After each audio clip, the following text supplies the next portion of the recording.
शासन ने एक बहुत बड़ा इनिशिएटिव लिया है। हमारी जो विधवा बहनें हैं उनका एक ग्रुप बनाकर एक संस्था शुरू की गई है, जिसके प्रोडक्ट, बाजरा के प्रोडक्ट आपके टेबलों के ऊपर रखे हुए सर, उन्होंने अपने हाथों से उन प्रोडक्ट्स को बनाया है। बाजरे और मिलेट्स के प्रोडक्ट्स हैं सर ये। अब बिना विलंब के आप माननीय मुख्यमंत्री महोदय के संबोधन को सुनना चाह रहे हैं। मैं करबद्ध प्रार्थना करूंगा माननीय मुख्यमंत्री महोदय से सर कृपया आप आए और अपना शुभ संदेश इस विश्व पर्यावरण दिवस के राज्य स्तरीय समारोह में उपस्थित सभी महानुभावों को दें। सर।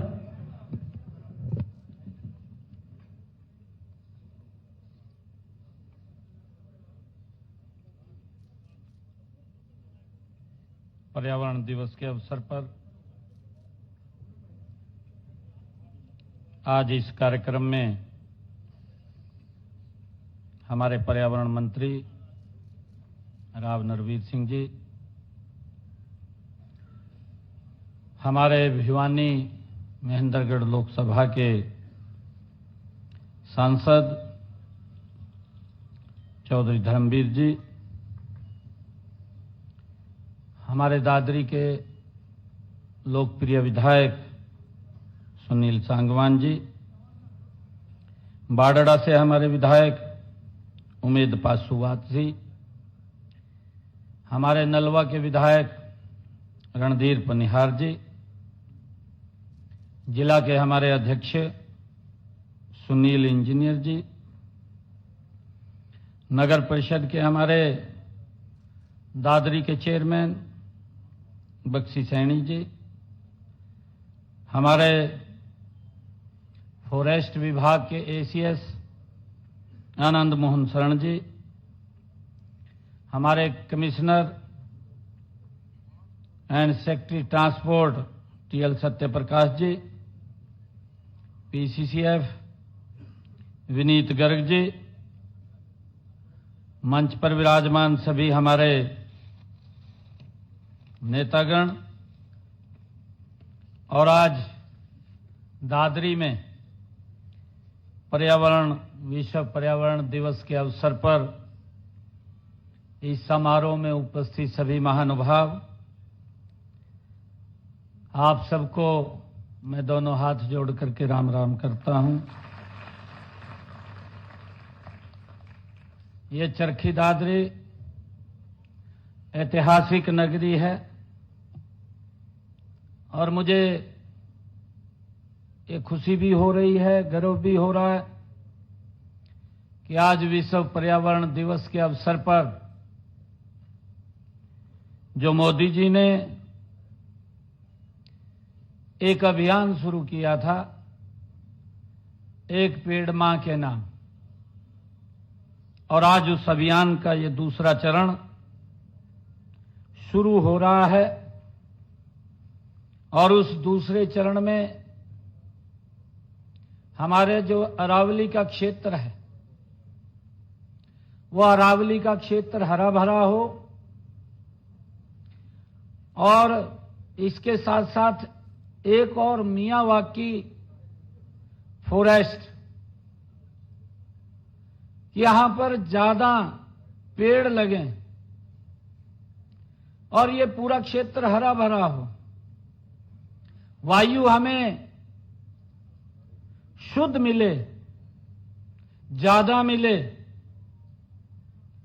और आज मेरे लिए खुशी है कि इन तीनों अभियानों को आज यहां से उनका शुभारंभ हो रहा है।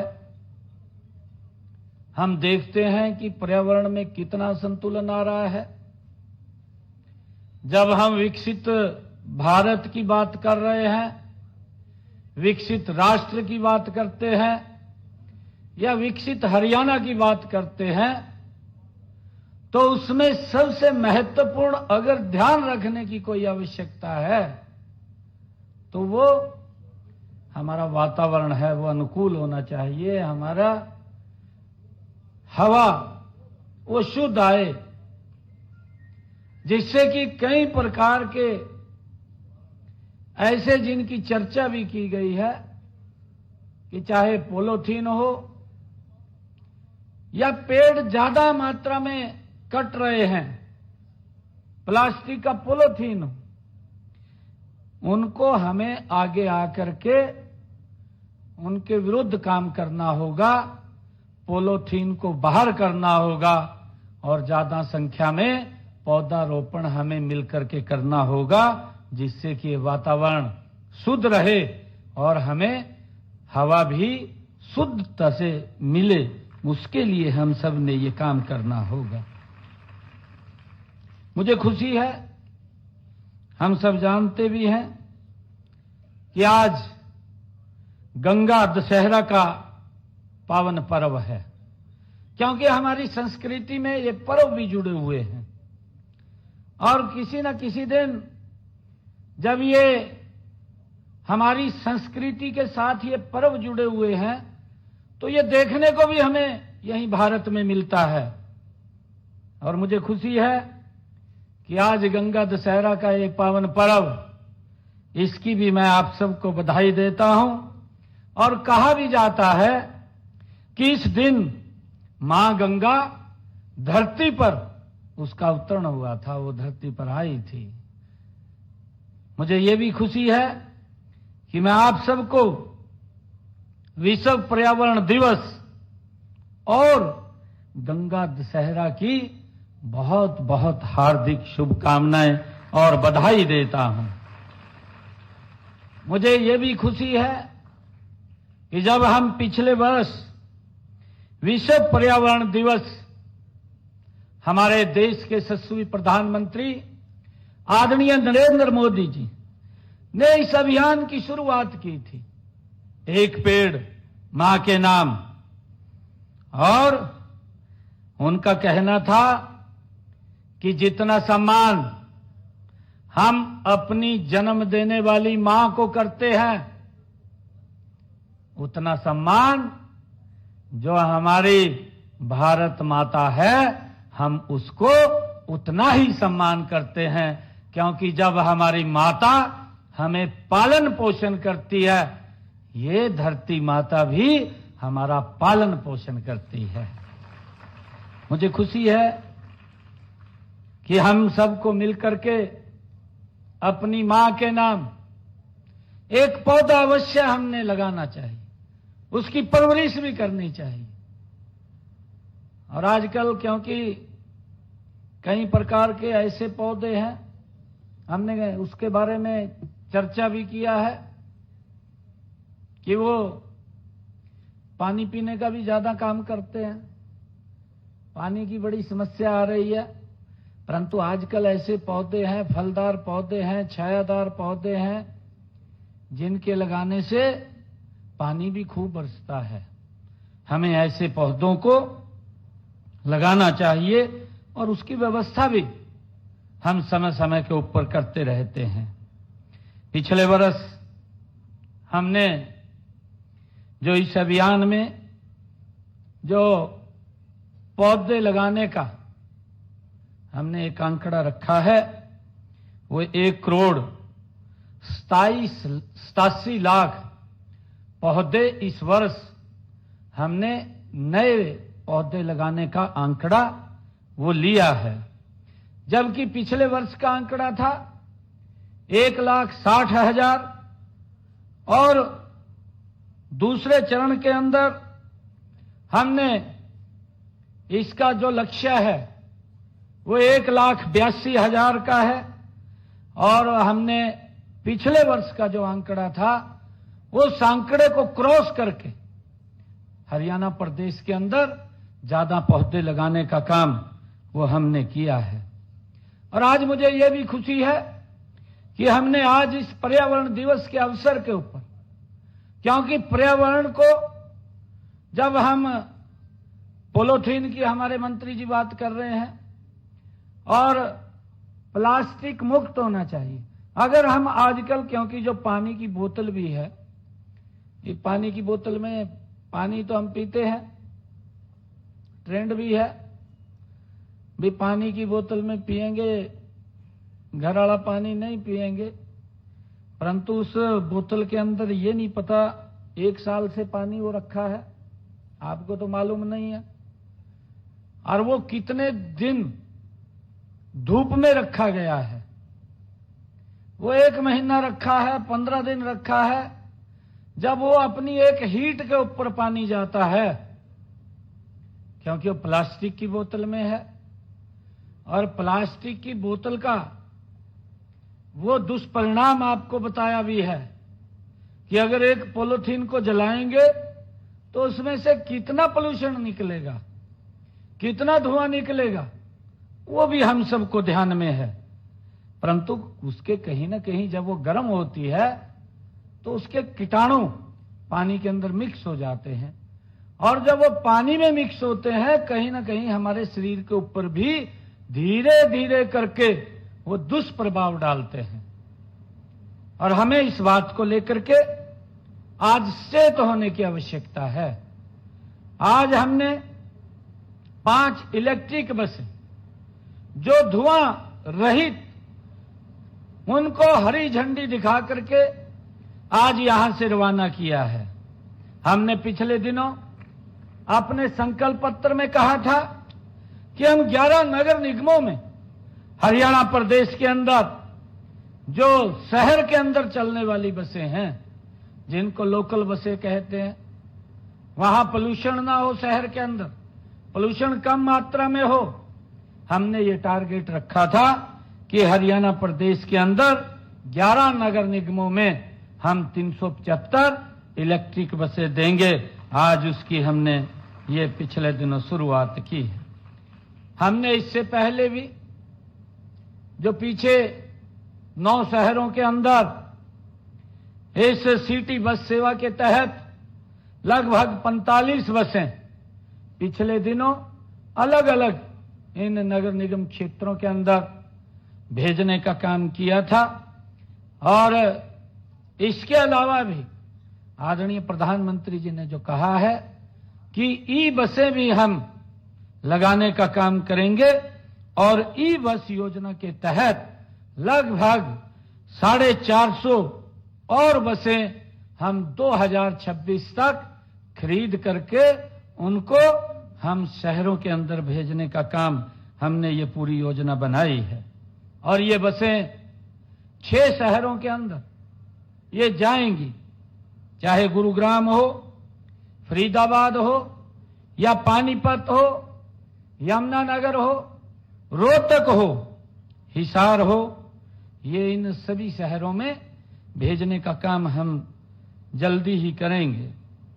और इन बसों को हम देखते हैं, वायु और ध्वनि प्रदूषण भी कम होता है। हमारे नजदीक से बस निकल जाती है, हमें पता भी नहीं चलता कि बस निकल करके गई है, उसकी आवाज भी नहीं होती। और आज बस के साथ साथ इलेक्ट्रिक कारें भी, वो भी अधिकारियों ने उसका आयोजन किया था। हम उस इलेक्ट्रिक कार में ही बैठ करके आए हैं, जो एक बार बैटरी रिचार्ज हो गई तो 500 किलोमीटर तक जाने का, और 200 किलोमीटर की स्पीड से वो चलती है। ऐसी व्यवस्था आजकल आ गई है। और आने वाले समय के अंदर हम ज्यादा इस पेट्रोल और डीजल इससे भी बचेंगे, क्योंकि हम देखते हैं कि अगर 5 वर्षों में हरियाणा रोडवेज की अगर हम बात करें, ये इलेक्ट्रिक बसें हम 30% इसमें शामिल करने का हमने निर्णय किया है। और मुझे ये भी खुशी है कि एक डीजल बस, जो डीजल बस चलती है, वह 10 साल के अंदर लगभग 1,50,000 लीटर वो डीजल खाती है। जब 1,50,000 डीजल की कंजप्शन उसकी होती है तो कितना वायु प्रदूषण वो करेगी। और जब ये इलेक्ट्रिक बस आ रही है तो वो 1,50,000 डीजल की बचत भी होगी, कोई डीजल खर्च नहीं होगा, वातावरण भी शुद्ध होगा, कोई वातावरण में पोल्यूशन नहीं होगा। इसका लाभ भी वो मिलेगा। और इसके अलावा क्योंकि बैटरी से चलने वाले जो वाहन हैं उनके ऊपर हमने सब्सिडी का भी वो प्रावधान किया है, देते हैं। एनसीआर में, जो एनसीआर का क्षेत्र है, उसमें 10 वर्ष पुराने डीजल के तथा 15 वर्ष पुराने जो पेट्रोल के वाहन हैं, उन वाहनों के लिए हमने एक स्क्रैप पॉलिसी भी हम लेकर के आए हैं, जिससे कि लंबे समय तक ये ज्यादा पोल्यूशन न कर सके, उसके लिए भी हमने व्यवस्था की है। और मुझे ये खुशी है कि जब आज हम दादरी में आए हैं, चरखी दादरी में आए हैं, तो आज ही हमने हरियाणा में जो 3 इस योजना का हरित अरावली कार्य योजना, जिसका अभी जिक्र भी किया गया है, हरित अरावली कार्य योजना का भी आज शुभारंभ हुआ है। केंद्र व राज्य सरकारों द्वारा बनाई गई यह परियोजनाएं आज जिसका शुभारंभ देश के यशस्वी प्रधानमंत्री आदरणीय नरेंद्र मोदी जी वो भी कर रहे हैं, और उसका उद्देश्य है कि हमारे जो अरावली के पर्वत हैं और ये 4 राज्यों के अंदर ये फैले हुए हैं, जिनमें हरियाणा भी शामिल है, इन चारों राज्यों के 29 जिलों का इसमें चयन किया गया है, जिसमें 5 जिले तो हमारे हरियाणा के हैं। मुझे खुशी है कि विश्व पर्यावरण दिवस को मनाने का मुख्य उद्देश्य हम सब का कि वायु, जल व मिट्टी हर प्रकार के प्रदूषण की समस्या के प्रति हम जागरूक हों। इसी उद्देश्य से इस दिन को मनाने की ये घोषणा भी संयुक्त राष्ट्र में की गई थी, जिसका जिक्र भी किया गया है कि सन 1972 में इसकी घोषणा हुई। उसके बाद ये 5 जून को हर वर्ष दुनिया में केवल एक थीम के साथ ये पहला पर्यावरण दिवस ये मनाया गया है। और इस बार का जो ये पर्यावरण दिवस हम मना रहे हैं, ये प्लास्टिक मुक्त धरती, ये इसकी थीम है कि हमने प्लास्टिक से मुक्त करना है, जिसकी अभी जिक्र भी हुआ है, क्योंकि हमें सचेत होने की आवश्यकता है। अगर हम सचेत नहीं होंगे, आने वाली पीढ़ियों को हम नुकसान में डाल करके जा रहे हैं। हमारी सबकी जिम्मेवारी है। अगर हम जल बचाव की बात करते हैं, हम देखते भी हैं, हमारी आंखों के सामने है देखते देखते कि पानी हम नीचे से नल निकाल करके निकाल लेते थे, परंतु आज नल बीच से भी नहीं निकलता। आज वो एक समय के बाद मोटर के ऊपर आया। मोटर के ऊपर कब तक चलेगा? तो उसके बाद हम नहर के ऊपर आधारित हो गए हैं। तो नहर की भी हम रक्षा सुरक्षा नहीं कर पाएंगे तो हम आने वाली पीढ़ियों को क्या दे करके जाएंगे? ये आज हमारे सब के लिए, ये किसी एक व्यक्ति का विषय नहीं है, हर नागरिक का विषय है कि हमने आने वाली पीढ़ियों को सुरक्षित वातावरण दे करके जाएं। उनके लिए हम ये वायु पोल्यूशन मुक्त हम वातावरण दे करके जाएं, उसके लिए हमें मिलकर के काम करने की आवश्यकता है। जैसा अभी बताया भी गया है कि अब की बार की जो थीम है वो प्लास्टिक मुक्त की थीम है। प्लास्टिक मुक्त धरती, कि कहीं पर भी प्लास्टिक नहीं नजर आनी चाहिए, चाहे हाथ में है और चाहे वो हम बोतल के अंदर या किसी अन्य सामान के अंदर उसका यूज करते हैं, तो उसका यूज हम ना करें, ऐसा संकल्प लेकर के हमें आगे बढ़ने की आज आवश्यकता है। जब हम देखते हैं, हम सब जानते भी हैं कि प्लास्टिक प्रदूषण ने आज पूरे संसार को अपने घेरे में ले लिया है। अगर हम देखते हैं, लाखों टन प्लास्टिक कचरा धीरे धीरे समुद्र के अंदर जा रहा है।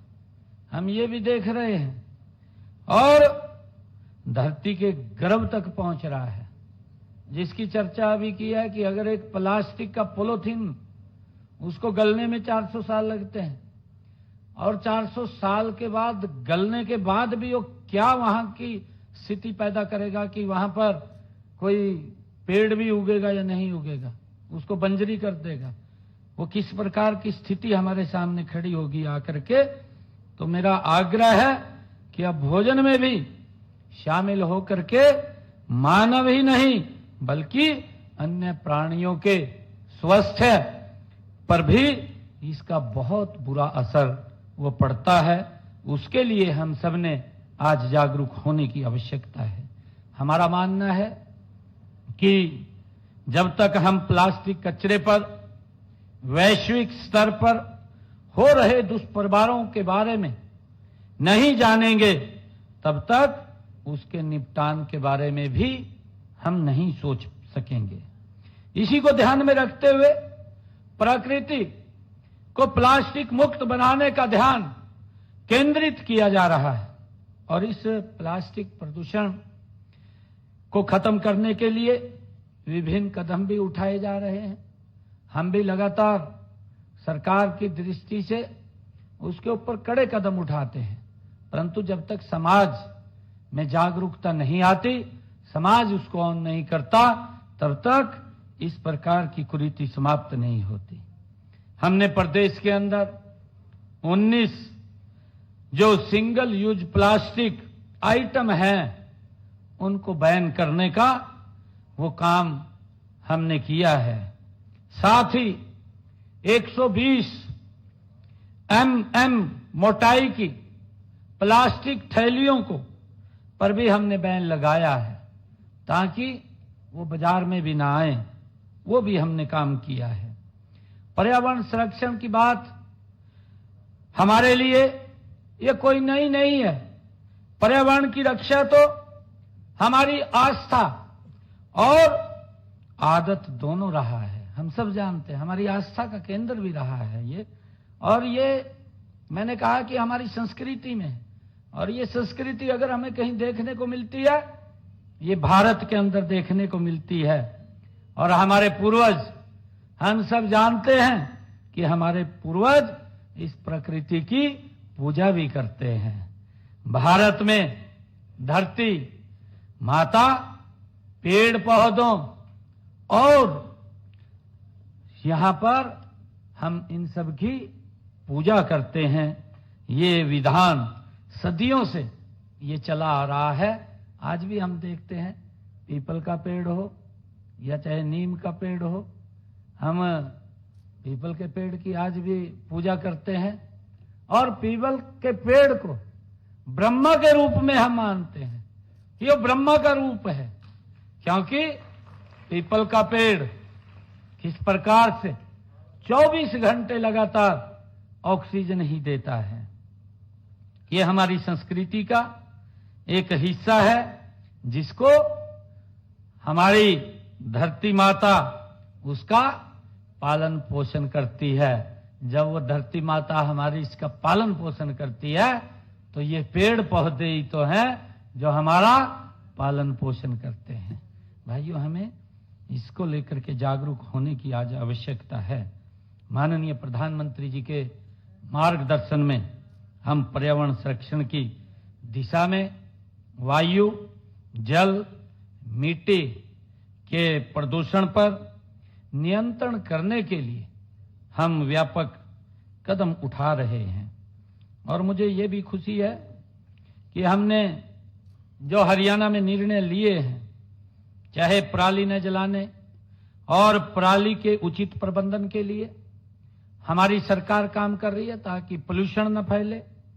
हमने पराली की गांठ बनाने की, उसके ऊपर दी जाने वाली प्रोत्साहन राशि को पहले जो 1000 रुपया थी, हमने उसको बढ़ा करके अभी अपने बजट के अंदर उसको 1500 रुपये कर दिया है, ताकि किसान को प्रति एकड़ के हिसाब से वो मिले, वो पराली को ना जलाए और वातावरण दूषित ना हो। हमने इसके ऊपर भी ये एक सुविधा योजना बना करके किसानों को लाभ पहुंचाने का काम किया है। और इसी प्रकार पराली न जलाने वाली पंचायतों को हमने उनको भी प्रोत्साहित किया है कि हमने सरपंचों को ये कहा, पंचायतों को कहा है कि अगर आपके गांव में कोई भी व्यक्ति पराली नहीं जलाएगा तो उसको भी हम वार्षिक तौर पर प्रोत्साहन राशि देते हैं। हमने उसको 1 लाख से बढ़ा करके 1.5 लाख रुपया करने का वो निर्णय किया है, ताकि वो गांव के अंदर किसानों को उसके प्रति जागरूक करते रहें कि वो पराली ना जलाएं। और कूड़े कचरे के निपटान के लिए भी प्रदेश में हमने बिजली से अंतर लगाए हैं, ताकि पराली हो, गेहूं के फाने हो या गन्ने की पाती हो, व्यक्ति को खेत में न जलाना पड़े, उसका इनकम का साधन भी खड़ा हो। जो हमने बिजली के संयंत्र लगाए हैं ताकि वो अपनी उस पराली को इकट्ठा करके जो उसके ऊपर इंस्ट्रूमेंट है, चाहे रिपर है, बेलर है, उसके ऊपर अलग सब्सिडी दे करके किसान को देने का काम करते हैं, ताकि वो उससे कटाई करके उसकी गांठ बना करके वो अपना इनकम का साधन भी खड़ा कर सके और वो बिजली संयंत्र के अंदर जा करके उसको बेच सके। सरकार अलग से उसको 1500 रुपए एकड़ के हिसाब से देती है, इस नाम के देती है कि वो अपनी पराली को, पाती को, भानों को आग ना लगाए। इसके लिए हमारी सरकार काम कर रही है। और मुझे खुशी है कि जब पिछले दिनों ये बात दिल्ली के अंदर, क्योंकि हर बार उठती थी कि पंजाब का किसान और हरियाणा का किसान अपनी पराली जलाता है और ये धुआं इकट्ठा होकर के दिल्ली में आ जाता है, दिल्ली का वातावरण खराब कर देता है। वहां की सरकार हर बार उसकी व्यवस्था की काम करने की तरफ तो ध्यान नहीं था, आरोप लगाने के ऊपर ध्यान होता था।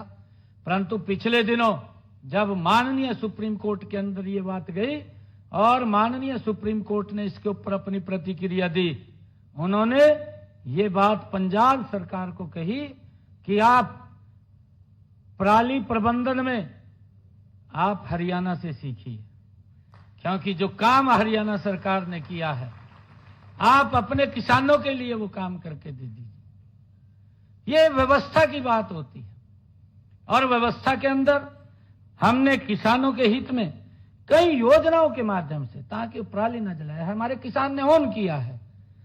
इसकी चर्चा माननीय सुप्रीम कोर्ट ने की, उसकी प्रशंसा की है, तो मैं धन्यवाद भी देना चाहता हूं। और हमने प्रदेश में बायोमेडिकल कचरा, प्लास्टिक उपयोग और हानिकारक पदार्थों के निपटान, सॉलिड वेस्ट आदि के नियंत्रण के हेतु भी हमने हरियाणा में नीतियां बनाई हैं।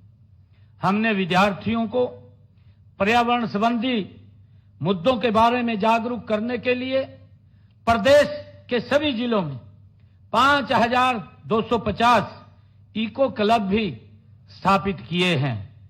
पेड़ पौधे, हम सब जानते हैं कि पेड़ पौधे ये धरती के जैसा व्यक्ति के शरीर के अंदर फेफड़े काम करते हैं और वो बाहर से ऑक्सीजन लेते हैं, हमारे शरीर को देते हैं, शुद्ध करके वो देते रहते हैं।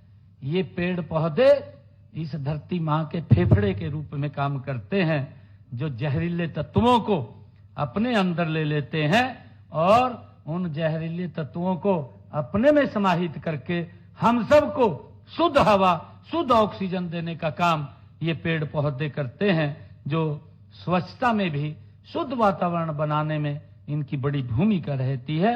और मुझे खुशी है कि हमने 75 साल से अधिक आयु के वृक्षों को कृतज्ञता व्यक्त करने के लिए प्राण वायु देवता पेंशन योजना की भी शुरुआत की हुई है। और मुझे खुशी है बताते हुए कि जो बड़े पेड़ हैं, 75 साल से ज्यादा के जो पेड़ हैं, ऐसे पेड़ों की प्राण वायु देवता पेंशन योजना वो शुरू की है कि उन पेड़ों की देख रेख के लिए अगर कोई व्यक्ति वहां पर वो देखता है उसको, तो 1 साल में ऐसे पेड़ों को के लिए 3,000 रुपए पेंशन के रूप में भी दिया जाता है, ताकि इन पेड़ों को सुरक्षित किया जा सके और इनको सुरक्षित रखा जा सके। इनकी पेंशन का भी प्रावधान हमने किया है। प्रदेश को हरा भरा बनाने के लिए हमने जिला मुख्यालय पर 5 से 100 एकड़ में क्षेत्र में ऑक्सीवन स्थापित करने की योजना भी वो शुरू की है। इसमें पैदल ट्रैक, साइकिल ट्रैक की व्यवस्था होगी। हमने इसकी शुरुआत करनाल से की है। करनाल में पिछले वर्ष हमने ऑक्सीवन की स्थापना वहां की है, जो अभी पंचकुला में जिसके ऊपर काम चल रहा है, जल्दी वहां पर भी एक ऑक्सीवन लगेगा।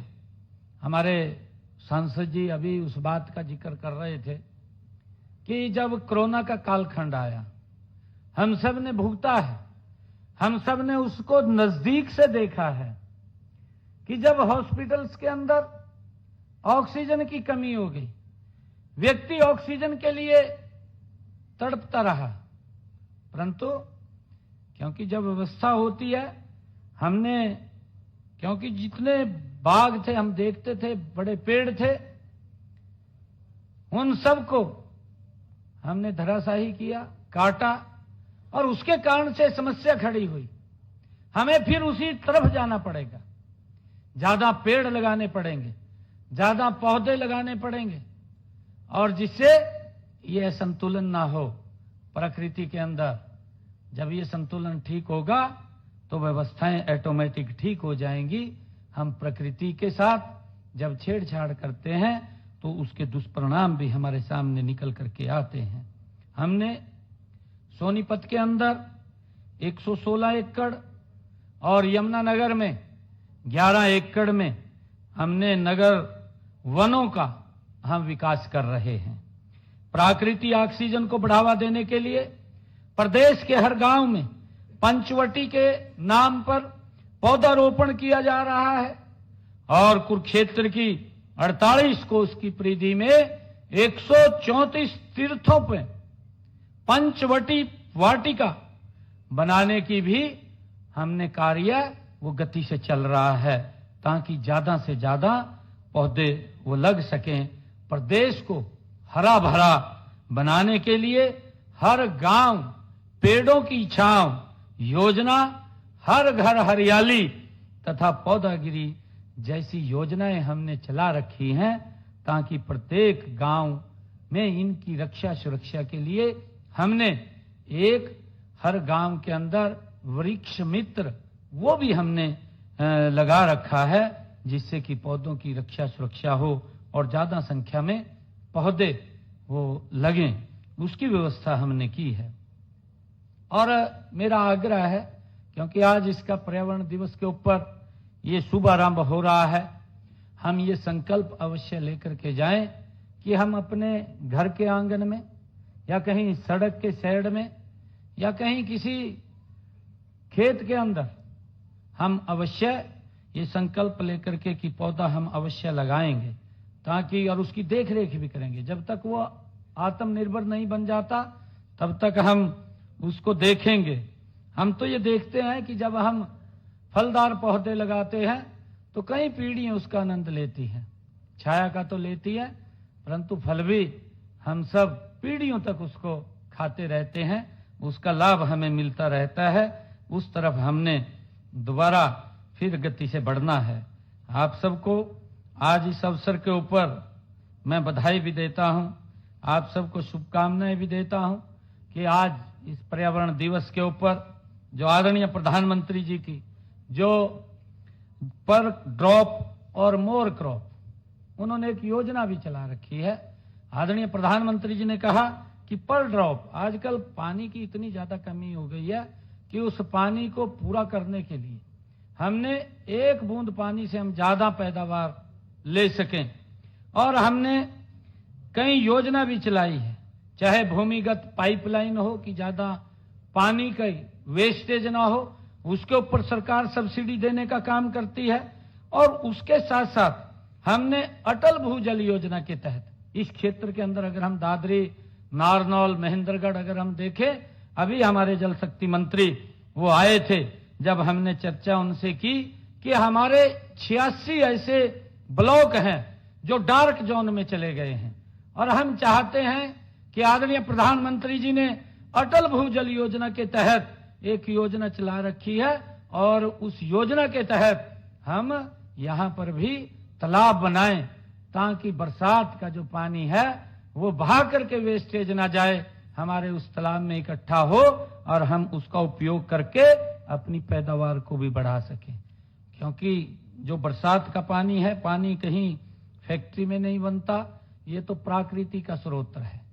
हवा कहीं फैक्ट्री में नहीं बनती, ये भी प्राकृति का स्रोत है, जिससे हमें मिलता है, हमारे वातावरण को ये शुद्ध रखता है। और जो अटल भूजल योजना के तहत ये हम तालाब बना रहे हैं, इसका भी लाभ आने वाले समय के अंदर हम सबको मिलेगा। और पिछले आदरणीय प्रधानमंत्री जी ने दिनों में एक घोषणा की थी कि हम देश के अंदर अमृत सरोवर बनाएंगे, क्योंकि आजादी का ये अमृत महोत्सव हम मना रहे थे। उस अमृत महोत्सव के अंदर जब 75 वर्ष पूरे हुए आजादी के, प्रधानमंत्री जी ने घोषणा की थी कि हम अमृत सरोवर बनाएंगे। और मुझे खुशी है कि हमने हरियाणा के अंदर अब तक 2800 तालाबों को इसके तहत लेकर के अमृत सरोवर के रूप में उनको अपग्रेड करने का काम किया है।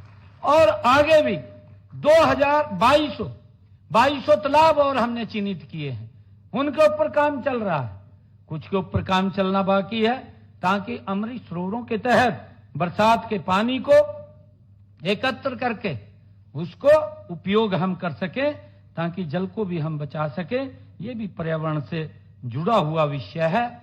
आज मुझे खुशी है कि इस पर्यावरण दिवस के ऊपर आइए, आज विश्व पर्यावरण ये दिवस पर हम संकल्प लें कि हरियाणा राज्य में पर्यावरण संरक्षण के लिए जन अभियान चला करके राज्य को पर्यावरण की दृष्टि से हम 1 नंबर का बनाएंगे। और ये हम सरकार की जिम्मेवारी नहीं, ये हरियाणा के 2,80,00,000 लोगों की जिम्मेवारी है। जब हम इस अवसर के ऊपर संकल्प लेंगे तो कोई भी ऐसा विषय नहीं है जिसके ऊपर पीछे रहेंगे, हम आगे बढ़ करके उसमें काम करेंगे।